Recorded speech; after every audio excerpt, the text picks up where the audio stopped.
Alright, so hopefully the audio is not too atrocious. I know it's not going to be the best, there's going to be an echo, but I just don't have a lav mic right now, so it's kind of one of those, it is what it is. But AA80E, aka the ISF, GSF, RCF transmission, 8-speed auto versus the A340, which comes in 1 billion vehicles.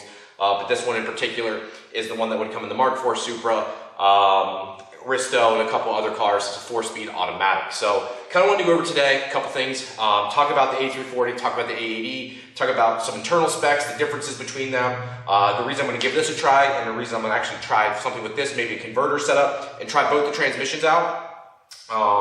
Yeah, so we're going to dive kind of into that information here. Alright, so I wanted to turn them this way here so they'd be side by side real quick, and I'll probably pick up the camera and get behind so I can actually show it more. But I wanted to show them this way to show you how similar they are. Obviously this is much bigger, it has double the amount of gears. This is technically 3-speed with overdrive, so really you can only use 1 through 3. This, its 1-to-1 gear is 6th gear, 7th and 8th, or overdrive for this transmission. The 1-to-1 again, and this is 3rd. So this has double the amount of gears, and you'll be able to utilize it a little bit better, especially for a little engine. It's quite nice. You can tell it's much bigger though, girthier, actual thickness of it, and then length on top of it. Now, part of the reason I really wanted to go this route is it's analog. So with the Haltech, Motec, something of that nature, I can drive and completely utilize this transmission. Now, it hasn't been set up fully. There's a couple guys that have tried it, SRD tuning over in the UK. They tried this almost 10 years ago now, 2015 they tried finishing up. They said they had issues with Cybex, and I think they've tried recently with an IS300. And the running consensus is you gotta pulse width modulate these, which I kind of knew about already. I've got all the notes written for it. You've got to PWM them, meaning that unlike this, which is an on-off switch, so when you tell, say, I think Ford, I can't remember, I've got this all written down, but Ford's like off-off, 2nd gear is off-on for one of the solenoids, 3rd is off-on for the other solenoids, so one's on, one off, and then overdrive something else. So again, I have to go through it, or I can list it up here for you guys, but that's neither here nor there. Where this is a modulation between multiple solenoids. I think there's a total of 8 in here, and it's not just an on-off. Some of them, sometimes there's 3, there's only 1 on. It's a lot to play with, and it's based off how hot the fluid is too. So it's a lot more intricate. It's going to take a lot more work. I'm very fortunate that people like Nick over at Haltech, Sean Christensen, are going to try and help me out here to get this dialed in. And then DomiWorks is supplying the adapter, which I'll show you later here in the video. But to get back to it here, meat and potatoes. So let's do this. Let me grab the camera so I can get a little bit closer for you. All right, let's do it side by side here. The one thing you'll notice is the switches on both of them, boom and boom, are the same, which is your printer, your park, reverse, neutral, drive, low, okay? They're very, very similar. Again, I'm gonna show you guys the part numbers for a lot of stuff as we get into the series to swap this to what you need here. But you'll see too, the fittings. So here's your 2 fittings for the fluid to go through it.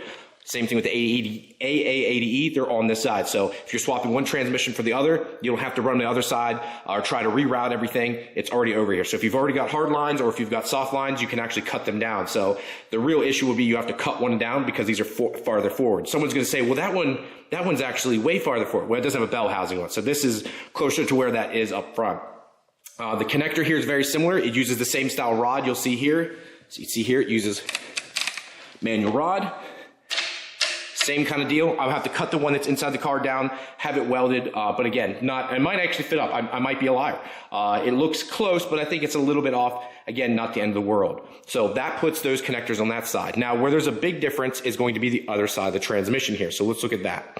So here's the other side. The biggest difference is you'll notice there's only 1 connector on the AA80E, and there is 2 for this one here. Actually 3, let me take that back. You've got your input speed, your output speed, and then your actual control for the transmission itself. This is a 12-pin because it's a 3-bolt from an Aristo. There's an 8-pin that usually came in the early modern Mark IVs. This is a late model, so it has 2 extra solenoids that lets you control the manual modes in this and lets it hold it in gear. Again, you got 2-pin here, you got 12-pin in this case, and another 2-pin, so you got a total of 16 wires. Over here, which if I take this off, I got it all taped up. You'll see tiny, tiny pins in there, but this is a 30 or 32 pin connector. And again, I'll go over all of that. And that's your only connector. That's it besides your Prindle, which I said is over there. So on this side, you've got 1 connector to worry about, nothing else, which is kind of nice. for being realistic, this does have internal temp and pressure. Now my understanding, the pressure isn't ideal to use, so you're going to use an external one, which I think just like the A340 here, you can use one of these ports and it shows you the pressure in all the gears. So I'm not sure. There's a bunch of them here. This is your fill plug for the A80E. This is where you're going to fill it from. Where on this, you got your fill tube here. This is where you have a dipstick. This has an electronic. There's no actual dipstick for these. So just remember that too. No dipstick, which is a nice little feature also. Because when you go to these forward-facing manifolds, like in this case, I've got a Freed Engineering one right there. You just barely see it, but you'll no longer have that. So one less thing running in the way. You can use a digital way of seeing where it's at. I probably could set up a table in the Howtech to measure it. They both use a 3-bolt flange design. One thing I did notice, the flange on this is just ever so bigger. Now, the actual snout part of it here, I measured, it is actually the same.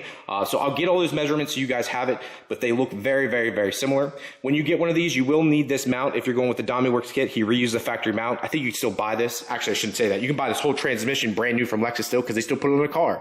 It's one of the reasons I like this. This isn't some old discontinued transmission. It has been around for a while, but they're still selling it and putting it in vehicles to this very day, which makes me happy. So it's not like, can I get a part? Absolutely. Go down to the store and buy one new right now. Now, the one thing that is different, it does have a bell housing that's built in. Don't need to cut it, modify it, that we know of as of yet. The only thing I think we might do is right here is trim all this off, which was for the starter for the ISF and LCF and all them. We won't need that. It might be in the way of the exhaust. I won't know until I get it in. If that's the case, I'll cut that off and trim this side down because we don't need all that. But besides that, I think we should be good. Now, in a previous video, I've gone over the fittings for this. Now, the two fittings here, they're pretty simple. They're actually that go into the body of this. They're an M14 by 1.5, and they just use a 6AN fitting off of it. And that's up to you, or you can use factory hose line, whatever. But both of these are an M14 by 1.5. They use a crush washer, and they use an O-ring. Not sure why, so it's not an orb fitting, which would usually use an O-ring, but in this case it uses an O-ring and it uses a crush washer. These transmissions, depending where you get them, I think I got this for like $400 or $500 with a converter. And you want to make sure you get the converter. It's kind of what makes it special. This one's a little rusty, so I might need to get another one. I'm gonna have to clean up this snout here a little bit. But that's kind of the magic sauce with it, if I could talk straight here. The other thing I want to talk about is seals. So I'm going to pull that converter off so I can show you guys the difference between the input shafts and the size of that versus this one. So I took the converter out there. So look at the front here. So it's kind of hard to tell, but especially because it still has a bell housing line, I can't remove it. I want to be able to measure the snout of that, but just visually, you can see how much bigger it is. If you look at this and then put my finger up there and look at this, I mean, it's visibly just much bigger and much thicker. There's much more to it there. It's a bigger transmission. Now, this is still made by ISF, same company that makes this, which is great, which is a company owned by Toyota. So this isn't outsourced in that fact, which is another thing I like, and the reason why a lot of the connectors are the same. I'm hoping too, the goal is that something like this, that ATF will pick up and hopefully be able to build them for us. From all the videos I've watched, it seems very similar, and this just seems like a good path to go. Now, someone's gonna say, what about the ZF? This is readily available in the US. It was made for that US market. Yes, they're sold in Japan too, but this was designed for the ISF LCF, which was a US market-based vehicle. That's what it was geared towards. So this just seemed to make more sense. It's very simple to get in. There's very few and far in between transmissions that the ZF that works in our cars. This is one that actually works that isn't a ZF. Again, I might have to shave that down, and these two parts here, again, if I don't have to, I'm not going to. I feel like I can be able to get away with it, but if I have to grind it down, I will, but it doesn't seem like it's protruding that much. So I guess we'll find out when that time comes. If I go to put it in, it's hitting one zip of the grinder, I'll be able to take that off. So I just got done measuring everything here because I wanted to see what the input shaft is here. So it's 15 millimeters off the end of it here, 21 here off this splined area, and then it was 31 for the splined area here. Now for the AA80, I need to measure it now, but it's gonna be a little bit harder, so I gotta get a certain tool. It's a lot easier when you don't have a bell housing and get a regular caliper on it. So for the input here, we got 20. All right, so it's 20 here, 26, and then 37 back here on the splined area at the back. So let's see if I can get it to focus here. So 20, 26, and then 37 on the back side here. So it is bigger, which is a good sign right there. In that fact, the torque converter looks pretty beefy too. We'll see. Again, I don't know without looking inside the guts of it, but from what I've seen, it looks like these things are pretty stout. I'm waiting for pretty much the kit to show up here. And one thing I'm most likely going to do, because don't feel like trying to put it in and out, is I'm going to go ahead and grind these tabs off. Rather do it now. Again, if this is the end of the world, to take this and this off. So yeah, I'm going to get out the old grinder here and start whacking away at it. So another thing I want to go over here, guys, is the actual gearing, right? So we've got a 3-speed and really a 6-speed auto here. So this one here pairs, the A340 pairs really well with the 373 rear end. Now, depending how fast you want to go, what you're doing, honestly, it works great for a street car. That's currently what's in the car, and that's what comes factory for a TT auto. Now, for the AA80E, that is such a mouthful when you say that. For that, I think their factory diff out of the ISF is like a 291. It's very, very low. I plan on keeping the 373 for now. That still allows an 8th gear. I can go at 3,000 RPMs. I think that puts me at like 92 miles an hour. So it might be too tight. We'll find out. If I have to, I've got another diff sitting up there on the shelf. I can swap out for it, or I can find a GS400, which I believe is like a 324, unless I put an 8.8 in it, and then you can get some pretty custom setups. But again, I'd rather start out with what I have currently and just swap out from there. But to give you like perspective, if you were to stick with the AA, or with the, excuse me, oh my goodness. If you were to stick with the auto diff with the AA80E, at so like to max it out, like we'll say 7,000 RPM red line, it'd be first gear's 30, second's 51, third's 75, fourth is 96, fifth 114, sixth 141, seventh 171, eighth is 206. Now at 80 miles an hour, in 8th gear, it's 2,700 RPM. So again, it's tacking nicely. It's not over revving the engine. So 373, I think, might be ideal.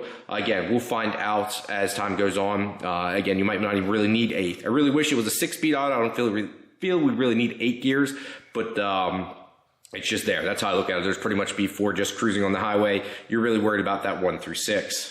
Now, some of the things that are downside of this is there's no one really building this yet. A340, we know we have a couple places out there that do it. These transmissions are cheap, so are these, but people are literally throwing these away for years, especially 3-bolt design now that everyone knows that, hey, they're literally no different, just have the 2 extra solenoids in it. People were literally throwing these away. So they were extremely cheap, where you could just literally ask for one. This one actually came from Freed Engineering. I was going to build this myself. I've got the other one still in the car. So yeah, they were just cheap. These are still cheap too, but you're gonna have to pay for it. I don't know anyone giving them away, especially with a converter. So there is that to be mindful of, but this might give us, I'm hoping, this gives us exactly what I'm looking for, where it drives nice and we have those quick shifts like a dual clutch. This is just not, again, I shouldn't say that without driving another one. I wanted to drive one of Alex's, but he, unfortunately, the day I went down, it was raining. So again, I'm hoping maybe I can test out both. I just have to run wiring for this. That is probably the biggest thing. If you have a Haltech, this won't be a problem. But again, we're going from well, I guess we got 2, 2, and 12 here. So we got 16 to 30. Now, we're not using all 30 pins. I believe we use 20 or 22 of the pins. We don't need everything, especially because we're not using internal pressure. I'm not sure if we're gonna use internal temperature either. So we do have that going for us, which is helpful. So it's not that bad. This shouldn't be too hateful. I'm excited.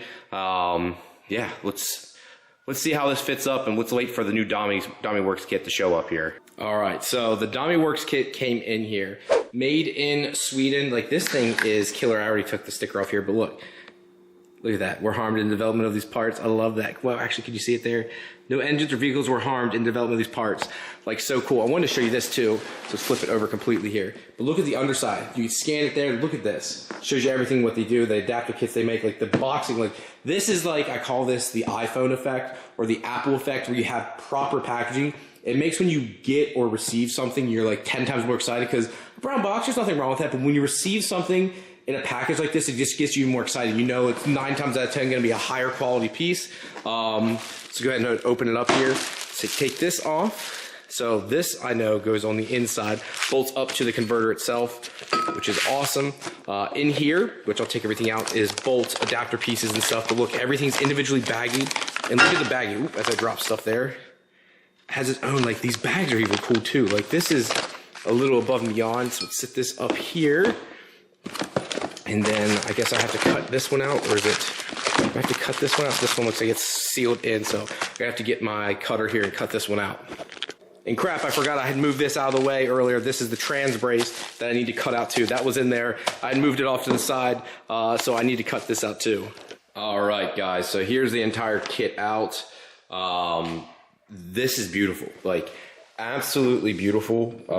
The machine work on this is just, it's phenomenal. He did say he's working on a few other kits, but I mean, This is for the A80. He makes ones for the ZF, the DCT. He makes them for just about everything. But look at the quality, like the fit and finish. And like I already went over and took this. This is to actually put it on so it adapts to your converter and like the fit. Now this thing's a little rusty, but it's like bloop, it popped right on. And that's perfect. I mean, no play at all. Like the tolerances and stuff, like it just the machining quality is beautiful. I'm just 9 times out of 10 when you get something from the performance industry, it's good, but it's not like this. It's not always perfect, right? It's just that's kind of how it is. This is not that. This is just everything's beveled, everything's gorgeous. There's not a sharp edge. There's not a tit on anything. Like even look at the support brace. Look at it. Like it's just everything's marked too. I love that everything has a part number so you know what it is. Even the back of this. So when I flip this over here, it shows right there. Domy Engineering tells you at the bottom what it's for. Toyota tells you it's adapted for A80E. Like this thing is sick. So sick. I'm pumped to try this out. I'm hoping to God that this all works. Yeah, I'm really, really hoping this works out. Again, thank you, DomiWorks. I really appreciate this. Look at the stickers even. I'm wearing a shirt right now. Check this out. Like, and I got fuzz all over it and kids' dirty mouths and all this stuff, but his shirt is dope. Check out the tag even. Check it out. These things are nice, but yeah. So I want to show you a few other things. Then it comes down to connectors that you're going to need to make this all work too. All right, so we have our Prindle connector here, and we have the pins and seals for it. And then we have our transmission side, okay? And here is going to be all the part numbers and the pins and block offs and stuff. So for the trans connector here, the part number for this is 90980-12712. All right, hopefully I put that number up there for you guys. Now for the pins, this is one I did my test to see how well I could crimp it. Here's your standard pins. Here's the part number. All right, the OEM part number, and then the one from this website, because I couldn't get just the pins. Here is the seals that go around it. Or no, these are the block offs, I believe. Yep, these are the block offs for any pins you don't use. I got 10 of these just to have them. And then these are the seals that go around all of those. So these seals physically go around all the pins. So I wanted to make sure I got plenty of those too. And again, this is a 30 pin connector. Just get some extras. It's better if you make an order. Just this stuff's cheap. Just get an extra of everything. A good bit of extra just in case you have any issues. But that's the pins and part numbers for this one here. Now for the Prindle side, I bought this as a kit off eBay because I could not find just the connector and pins. So it came with the connector, pins, the little ones and the big ones, and it came with extra of everything. And now the part number for that is, the part number for this, guys, is 90980-12362 is for the connector. Now, I bought this off eBay as a kit, made sure it already worked and stuff, but this is the exact pins, and then you have the big boy ones and your power and ground for it. So that makes it pretty easy. I just, again, want to make this as easy as possible for you guys. It took me a little while to find everything. This connector is a pain. This one wasn't bad. This one was the pain. I had to get this from Ballinger Motorsports. This sucked and was back ordered forever. But now that I have it, you guys at least know what to get and where to order it from. All right, guys, so I'm actually going to take this back off real quick. Ooh, if I can take that out first. Probably help if I do that. And take this one right here. Take that one out too. So for this plate here, you're going to have it facing out this way, and there's 2 sets of holes here, okay? Up top, you'll see it's somewhat spaced out more. He designed it for different torque converters. You're going to use the inner ones if you're using the factory torque converter.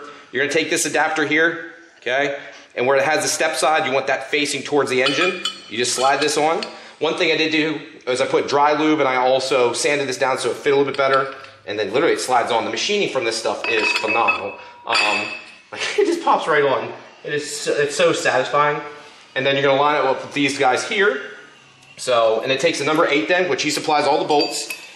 So now he did say you can use blue Loctite if you like, which I'm going to do here. I just wanted to line it up. I'm going to put blue Loctite on all these. There was no torque rating, so I'm going to crank them down because I don't want them backing out.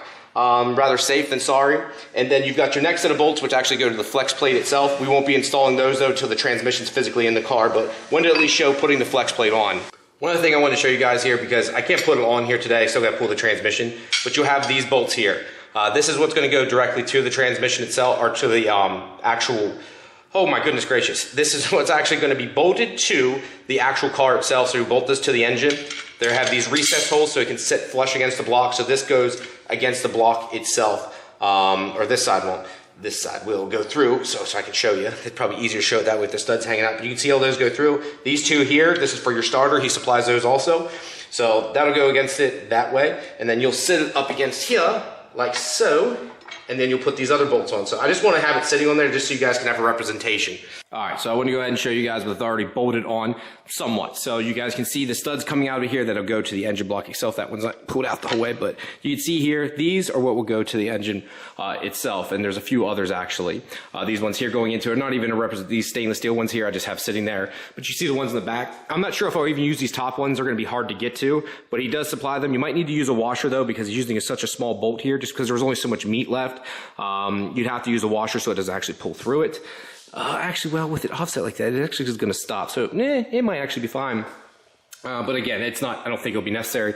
You'd probably want to use these here. This tab here, again, is our concern, because as the downpipe comes down through here, you can see from this backside, this is going to be close. Now, I did look at my car. It looks like it should be just under, but it might still hit. So I might have to grind this off. It won't be the end of the world. You've still got plenty of meat through here, and this would still be here. So that's, whoops.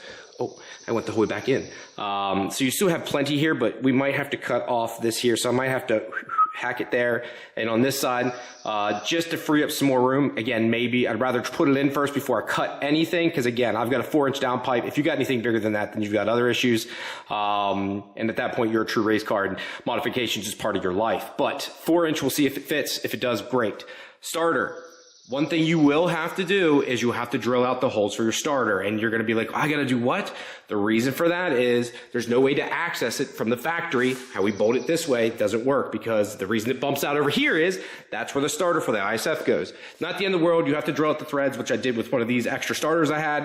You can go get one at Advanced Auto if you want to drill it in your nice Toyota one, just to at least test it out, and do it that way, but you will have to do that. We tried to keep everything that you didn't have to modify as little as possible. The whole goal is the less you got to do, the better. The way I'm seeing this is I see guys with CDO dynes have to cut whole bell housings off, and we're not requiring any of that. You know, the worst you got to do is the starter. And at the end of the day, if this becomes an issue, he'll probably machine it without this tab, and you have to cut the tab off there. Again, if that becomes an issue, if that's the worst of it, then yeah, that can't be anything. And then these two here, like I said, I went ahead and shaved these off. I can go a little bit more flush, but I just wanted to take it. I might put it up in and see it's fine, but I went ahead and did it just because, man, it's not that hard to do. Cut it off and then shave it down a little bit.